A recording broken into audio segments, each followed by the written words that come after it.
wabarakatuh. Jumpa lagi bersama kakak Karika. Nah, kali ini kakak akan bahas itu tentang Animalia. Di video sebelumnya itu udah ada Animalia bagian film Invertebrata atau Vertebrata. Yang apa? Yang PC, pena, mic. Sekarang kakak akan bahas yang film Chordatanya. Film Chordata dia punya ciri khas chord. Dia punya notochord. Notochord. Nah, notochord itu nama lainnya adalah chorda dorsalis. Nah, notochord itu adalah tali saraf pada dorsalisnya saat perkembangan embrionya. Nah, film Chordata dia dibagi atas 4 subfilum. Ada Hemichordata, Urochordata, Cephalochordata, dan Vertebrata. Nah, kalau Hemichordata dia mempunyai notochord yang terdapat pada bagian anteriornya. Jadi ini pada bagian anterior. Urochordata, uro ekor, berarti bagian posteriornya. Notochordnya terdapat pada bagian posterior. Cephalochordata, notochordnya itu terdapat dari anterior sampai posteriornya. Nah, kemudian vertebrata, pada hewan vertebrata itu notochord terdapat pada fase embrionya aja. Jadi saat dia embrio ada notochord. Kalau dia udah dewasa, nanti notochordnya berubah menjadi vertebrae. Nah, ini ada notochordnya. Oke, jadi itu subfilum pada film Chordata. Nah, vertebrae sendiri, subfilum vertebrae dia dibagi atas 2 superkelas. Berarti kalau superkelas di atas kelas ya, ada superkelas Pisces sama superkelas Tetrapoda. Tetra 4, poda itu kaki. Berarti ini adalah hewan yang berkaki 4. Nah, tetrapoda dibagi atas 4 kelas. Apa aja? Amfibi, reptil, aves, dan mamalia. Jadi ini tentang film Chordata akan kakak bahas detailnya di selanjutnya. Oke, silahkan pahami dulu. Oke adik-adik, kita lihat perbedaan antara superkelas Pisces sama superkelas Tetrapoda. Jadi ini biasanya waktu SMP udah ada juga kan singkatannya apa? PARAM. Pisces, amfibi, reptil, aves, mamalia. Nah, pembedaannya kalau kita lihat dari ruang jantungnya, Pisces itu ruang jantungnya 2. Ini 3, ini 4, manusia juga 4 ruang jantungnya. Apa itu yang 2? Yang 2 itu adalah 1 serambi, 1 bilik. 3, dia punya 2 serambi dan 1 bilik. Oke? 4, dia punya 2 serambi dan 2 bilik. Ini juga 2 serambi dan 2 bilik. Ini juga 2 serambi dan 2 bilik.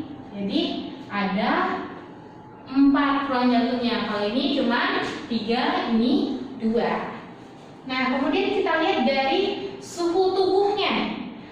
Pisces, amfibi, reptil dia dikatakan hewan berdarah dingin. Kenapa? Karena dia suhu tubuhnya berubah-ubah. Jika lingkungan dingin, dia ikutan dingin. Lingkungan panas, dia ikutan panas. Sehingga namanya adalah poikiloterm. Poikiloterm atau hewan yang berdarah dingin. Asal kata poikilos. Poikilos itu berubah-ubah. Ya. Berubah-ubah. Tergantung suhu lingkungannya. Sedangkan aves dan mamalia itu hewan berdarah panas. Kenapa dikatakan berdarah panas? Walaupun lingkungan dingin, suhu tubuhnya tetap hangat seperti kita. Walaupun kita tinggal di daerah yang bersalju, suhu tubuh kita tetap hangat. Jadi dinamakan dengan homoisteron. Homoisteron atau hewan berdarah panas. Asal katanya homo, menyesuaikan. Nah, kemudian kita lihat dari fertilisasi. Pisces sama amfibi, dia fertilisasinya secara eksternal, di luar. Artinya apa? Si Pisces jantan nanti mengeluarkan sperma, Pisces betina mengeluarkan ovum di air, nanti ovum ketemu sama sperma di air. Berarti bukan di tubuhnya, bukan di dalam tubuh. Itu yang namanya fertilisasi eksternal. Otomatis Pisces sama amfibi dia harus mempunyai telur yang banyak. Ya kan, terbukti kan? Katak sama ikan itu dia punya telur yang banyak untuk memudahkan dia fertilisasi. Ini namanya eksternal. Nah, sedangkan reptil, aves sama mamalia fertilisasinya di dalam tubuh. Dia kawin dulu dalam tubuh. Nah, ini yang dinamakan fertilisasi internal. Oke, kita lanjut. Penutup tubuh. Ikan nih, Pisces. Ikan otomatis penutup tubuhnya sisik dong. Sisiknya itu berlendir. Ada mukusnya. Amfibi, penutup tubuhnya adalah kulit. Reptil, contohnya buaya. Penutup tubuhnya juga sisik, tapi sisiknya itu kering dan keras. Ya. Aves, penutup tubuhnya adalah bulu. Sedangkan mamalia penutup tubuhnya adalah rambut. Jadi ciri khas mamalia itu penutup tubuhnya rambut. Kemudian kita lihat dari ciri khas masing-masing pembeda ini. Pisces dia mempunyai peredaran darahnya peredaran darah tunggal. Jadi tunggal.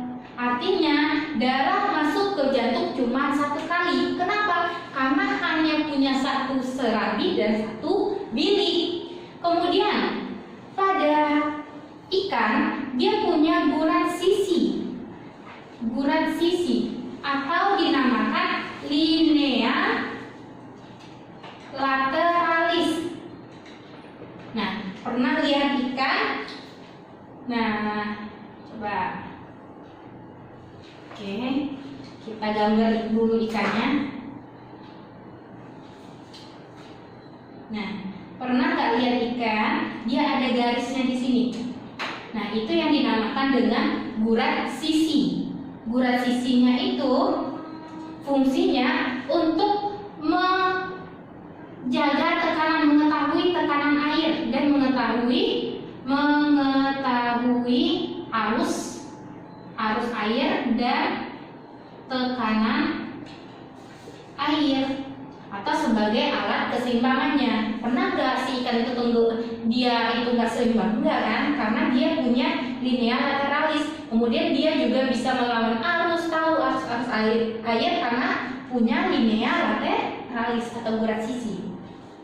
Kemudian amfibi. Amfibi dia peredaran darahnya udah ganda ya. Peredaran darah ganda. Berarti masuk ke jantung sebanyak 2 kali. Kemudian pada mata amfibi dia punya membran atau selaput dinamakan membran niktitan. Nah, ini ciri khasnya nih. Amfibi punya membran niktitan pada mata, fungsinya sebagai pelindung mata saat amfibi itu hidup di air. Jadi katak itu saat dia mencari makan di air, dia masih bisa melihat karena matanya dilindungi oleh membran niktitan. Kemudian katak sistem pernafasannya ada kulit. Awalnya dulu saat berudu itu ada insang. Nah, kemudian kalau udah dewasa itu dengan kulit dan paru. Oke?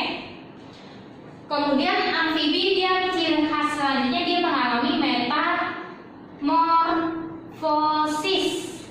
Ya, metamorfosisnya sempurna. Telur berudu berkaki 2, berudu berkaki 4, jadi katak muda dan katak dewasa. Itu metamorfosisnya. Reptil ini dia ciri khasnya dia punya lubang pada antara biliknya. Jadi bilik kanan sama bilik kiri itu masih terdapat celah lubang, dinamakan dengan foramen ovale. Jadi foramen ovale adalah lubang yang terdapat pada bilik jantungnya. Kemudian Aves dia ada bulunya, ciri khasnya Aves itu dia punya pundi-pundi udara. Jadi punya kantung udara, pundi-pundi udara atau kantung udara, fungsinya buat menyimpan udara saat dia terbang. Kemudian Aves itu dia punya kristasterni. Kristasterni itu adalah tempat pelekatan otot terbangnya. Jadi otot buat terbang. Jadi Aves ini ada yang punya kristasterni, ada yang enggak ya. Aves yang bisa terbang dia punya kristasterni karena tempat pelekatan otot buat terbangnya. Kalau Aves yang tidak bisa terbang dia tidak punya kristasterni. Oke, lanjut mamalia. Mamalia dia namanya mamalia, berarti dia punya kelenjar mamai. Kelenjar mamai. Apa itu kelenjar mamai? Kelenjar susu, ya, atau glandula mamai. Kemudian si mamalia dia punya ciri khas, punya 3 tulang pendengaran. Ya, apa itu? Martil, landasan, sanggul, didi. Nah, ini adalah perbedaan dari Pisces, amfibi, reptil, Aves, dan mamalia.